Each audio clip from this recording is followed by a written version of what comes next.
Hey smart buddies, let's get back to school and know more with the Smart Slate.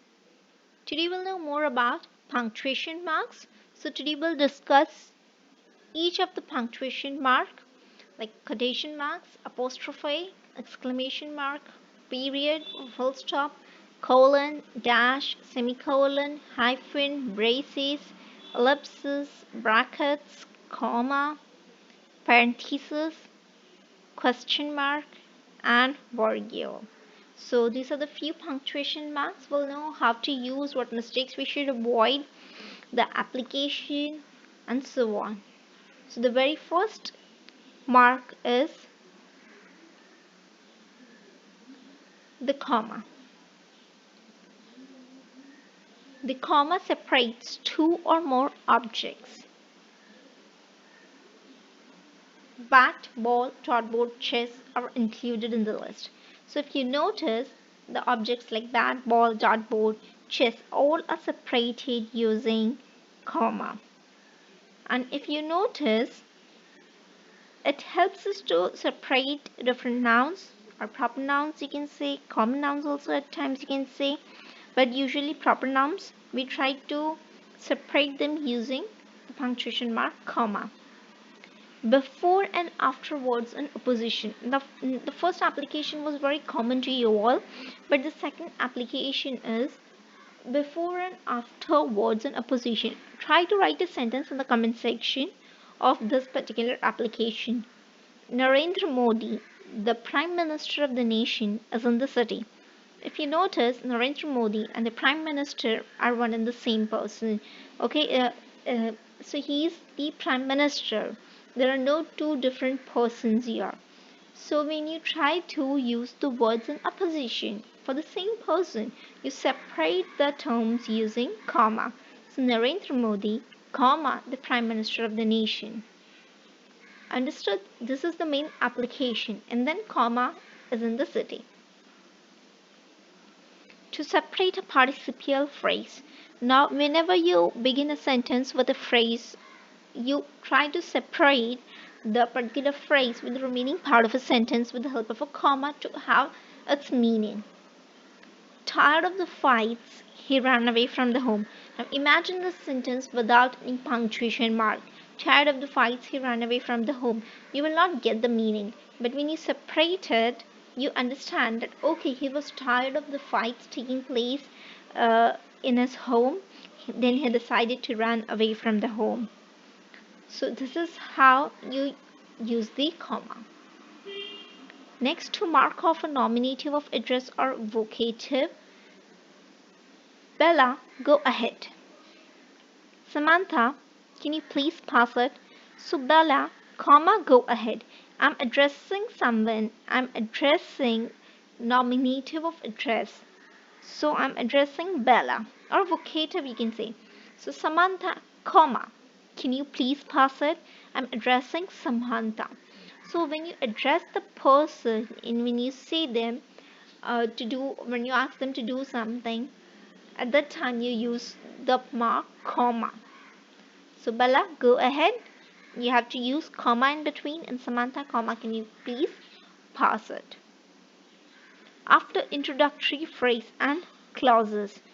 So here you use in the way, in the meantime, comma, warm up and get ready, full stop. If you score well, comma, the bicycle is yours. So when you use the clauses, like if you score well, if you do something good, when there is a cause, or then there is an effect, if you notice. So if you score well, then you will get the bicycle.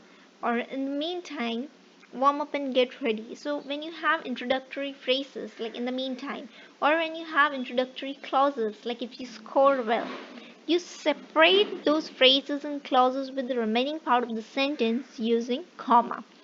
In the meantime, comma, if you score well, comma. This is how you use them in a particular sentence. To indicate the omission of a verb to avoid repetition. Now, if again and again a verb is repeated, and if I would like to omit the application of a particular verb again and again, So just to avoid repetition, I can use the punctuation mark, comma. Like Linda would have loved pastries for sure, and hot dogs never. So Linda would have loved pastries for sure, comma, and then hot dogs, comma, never. Like Linda believes in you, your friend Tommy, never. She believes in you, comma. Your friend Tommy, never. It was a worn out dress for me, to my sister, a new outfit. So again, instead of writing it was a worn out dress for me, but it was not a worn out dress for my sister. In fact, it was a new outfit. So you can easily separate and avoid repetition in lengthy sentences. You can use the punctuation mark, comma. To mark off two or more adverbs or phrases. So after school, comma, quickly line up in the ration queue. Despite the bombardments, comma, undauntedly, comma, soldiers continued the operation. So if you notice, when you have two or more adverb phrases, like after school, we quickly line up in the ration queue. So quickly line up. Both these are separated with the help of a comma. Despite of the bombardments, comma, undauntedly, can, comma. So when you have such adverb phrases in a single sentence, you can separate them with the help of a comma. Before and after phrases and clauses introduced in the body of a sentence. Now this is the very common usage. If you uh, know the clauses and phrases application, you know whenever we write such things, we usually use this particular punctuation mark. So we have had, though people like to criticize, stable government at the center. Now you can, if you remove comma and try to write the sentence in a shorter form, you can say we have had a stable government at the center, even though people like to criticize us. You know, so instead of going in that way, we have written the sentence as we have had comma. Though people like to criticize our government, still we have formed a stable government at the center. So here we have used the punctuation mark twice, like after have had and after criticize. So before and after the phrases and clauses introduced in the body of a sentence. Next, to separate each pair of words connected by and. Now, here in the before and after phrases, you can also say, he did, in spite of all his protest, finally agreed to our demand. So he did, comma, in spite of all his protests, comma, finally agreed to our demand. So it depends upon you how you use this particular punctuation mark. So the next application is to separate each pair of words or each pair or words connected by and. So if there are two words connected by and again you have to write a list of such words like x and y, y and z, a and b, b and c. And then you separate x and y, you write x and y, comma, a and b, comma, P and Q, comma. So, rich and poor, comma, high and low, comma. And this is the sentence here. Wise and foolish all must die. So your wise, W will be capitalized. It is a sentence. Wise and foolish all must die. To mark off a direct quotation from the rest of the sentence. So whenever you have to mark off a direct quotation from the rest of the sentence, good job, Bean. Like, whom are you addressing the sentence? The sentence or the order or the command or the request, especially for someone. And when you have to separate it from the remaining part of the sentence, especially when the sentence is in the quotation, you use the punctuation mark, comma. Stay focused, the coach said to the students, comma, and hit the goal. After an absolute phrase, like the chanting of hymns began, comma, the curse disappeared. The second part is, or the second type is semicolon. Semicolon, you all know it's a full stop and comma, it's a mix of both, to represent a pause of a greater importance than that shown by the comma. Megan was a sincere, kind, and wise personality. Then you separate the remaining part of a sentence to show the importance using the semicolon mark. Unfortunately, died in her early 20s. Even though she had so many good skills, she was or so many good qualities, she died in her early 20s. When the coordinating conjunctions do not appear between the principal clauses and the coordinate clause in compound sentences. So when the coordinating conjunctions and there is absence of coordinating conjunctions between the principal clauses and the coordinate clauses. If you want the video on clauses, I would love to make it for you all. Please do let me know in the comment section. She led a noble life, semicolon. She died a noble death.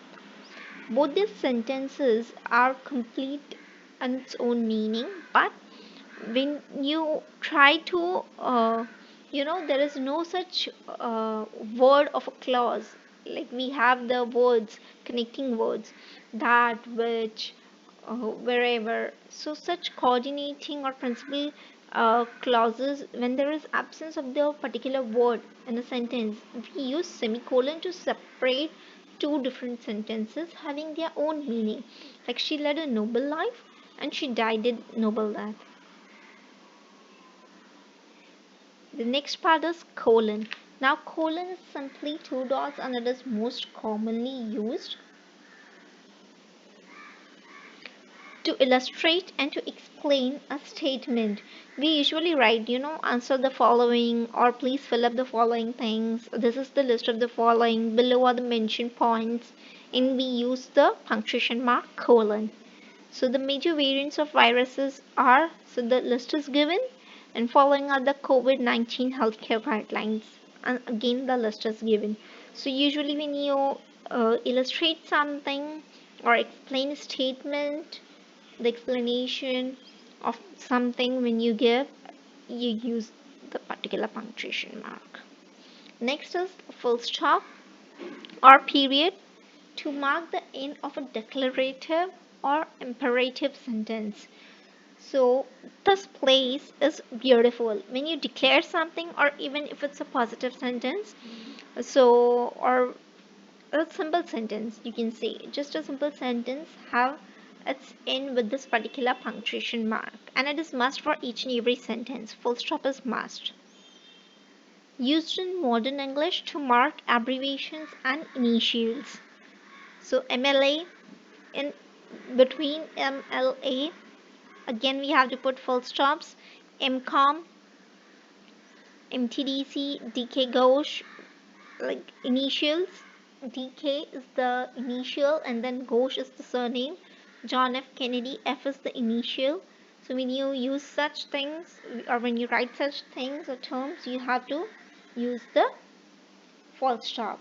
British usage favors omitting the full stop in abbreviations which include the first and the last letters of a single word, such as Mr., Mrs., or Miss, like doctor and saint. They do not use full stop, but American usage prefers full stop at the end of such abbreviations.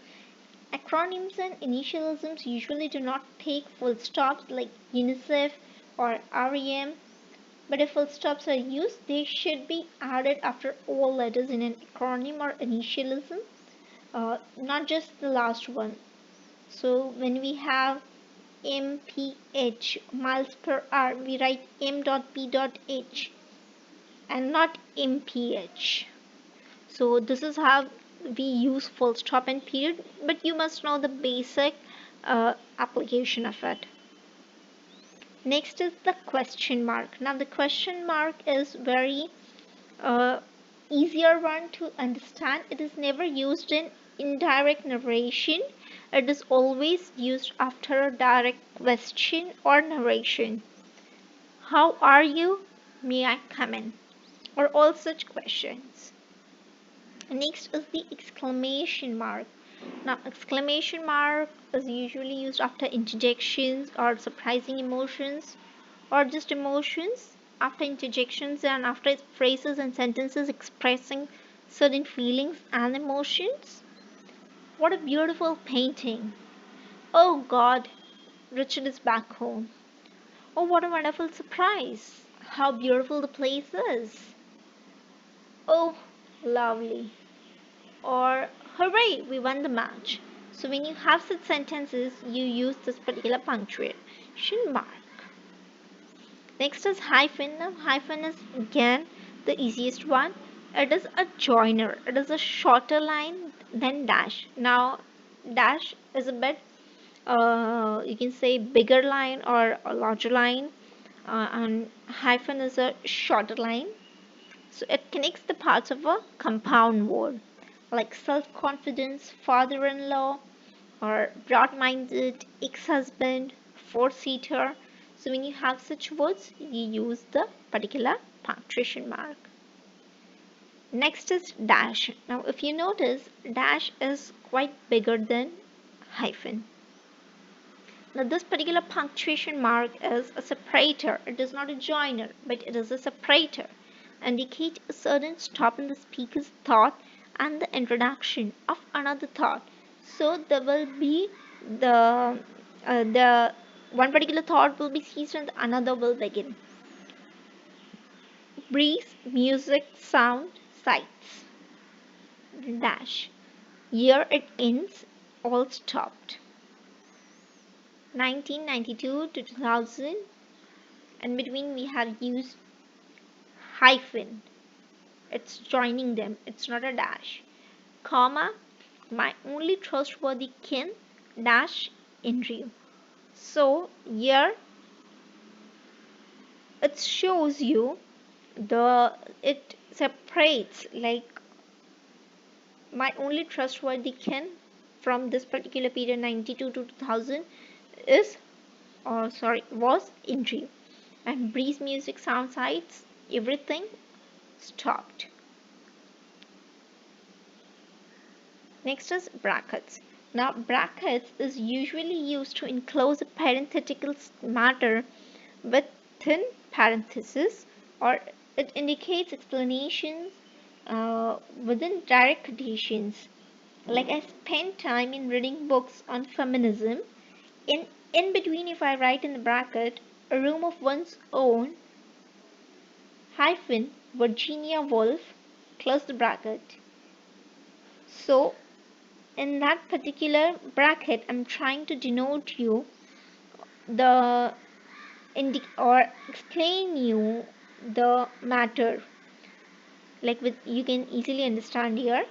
Ninja is the hero of the youth, and between bracket you're providing the explanation, especially of early 20s all over the world. I spent time in reading books on feminism, a room of one's own, Virginia Woolf, written by Virginia Woolf. So I spent time in reading books, and the book is based on, the book is written by Virginia Woolf, and the title is A Room of One's Own. So this is how you use the punctuation mark bracket. The easiest one is virgule, or you can say it's not a virgule but a slash or a shorter diagonal line used between two words to indicate or show that the meaning of either word could apply, or either is applicable. It is also used in dates, fractions, or to express something per or each of something, like per feet or per second or miles per hour. It is also known as forward slash, stroke, or oblique, and it is often used to indicate or. Okay, so it is used as dividing lines or line dates, fractions, and abbreviations. Like dear sir or madam, true or false, yes or no, male or female, or upon, or numerator denominator, or A upon B, or the speed limit is 90 km per hour. So whenever you use, you have to show per, you use virgule or slash. So it is a forward sloping line, serves as a mark of punctuation. Oblique stroke, a diagonal, a solidus, forward slash, or separatrix. It is commonly used to signify alternatives and or. So it's quite easier to understand. Next is ellipsis. Now ellipsis is the three dotted line used with direct quotations to indicate that words have been omitted at the beginning or within the quotation. So at the beginning or within the quotation, when the sentence remains incomplete to have the meaning, or it is left for you to understand or complete the meaning, you use this punctuation mark to indicate words omitted at the end of a sentence. I wasn't really ellipsis. Well, what I mean ellipsis. See, comma, the thing is ellipsis. So again, it is easier to understand and people usually use it in the common day-to-day life chats. Quotation mark. Quotation mark is again the easiest one. When you have direct narration, it is written inside this punctuation mark to quote the exact words of the speaker or to indicate direct speech. John said, comma, I really love this weather. Again, the quotation mark is closed. Henry said, comma, I will go. Again, it is in the, it should be in the double quotation marks. There is a punctuation mistake here. I will go will come in the double quotation marks. There is a typing error. Extremely sorry for this. Next is apostrophe. Now, apostrophe indicates the possessive case. Like it is David's case. It is David's class. It is David's table. So you show the possession of someone over something. So that particular someone is, when you write the name of that person, it is this punctuation mark is used. Show the omission of a letter or letters. So whenever you try to write S or plural form of something, you use this. Or I have. So whenever you are writing the shorter form, like instead of writing HAVE, you directly go for the shortcut I apostrophe VE. Same for the shall not, shan't, cannot, can't. For plural nouns ending in S, these are these boys boxes. So boys is, instead of writing that, you write just boys and put the apostrophe mark. So this is the easiest one. For plural nouns not ending in S, it is used before the plural sign. Women's apparel and men's apparel, because women and men itself are the plural words of women and men. So when you have such words like plural nouns but which are not ending in S, you have to use the apostrophe sign. Braces. Now braces is again important to understand. These are tall punctuation marks. The term brace and bracket are sometimes used interchangeably, though they are not synonymous. These are different things because these are referred to as curly brackets, not used in computer. These are used in computer programmings, music notation, and certain types of mathematical problems, but rarely in articles or literal text. So what happens? We commonly tell them to put brackets or braces, but we forget the usage that in computers programming, computer programming, music notation, and mathematics, it is braces, and it is hardly used in literary works or text or articles where we use brackets for the same. So it is used in mathematics to denote numerical set of numbers like odd numbers, or when you write a set of numbers. Sorry, here again there is an issue. After 1, 4, 7, 8, 15, we have to add the braces and close this particular set of number. Next, it is used in English language punctuation to mark pauses and represent choices. Is he the one? So when you have the choice to name someone, like is he the one, that means the saint, the person standing, was it in braces the person, the saint's book? So when you try to mark pause and represent choice, you can use this particular punctuation mark in literary work as well. Parenthesis is again uh, easier to understand. These are punctuation marks that are used to set off information within a text or paragraph. Typically, the words inside the parenthesis provide extra information about something else in a sentence. So, the use of a phrase, word, or sentence that's added into writing is extra information, afterthought. So it is punctuated by brackets, commas, or dashes. He gave me a double bonus. And within parentheses, you write dollar, $1,000. Or you can also say like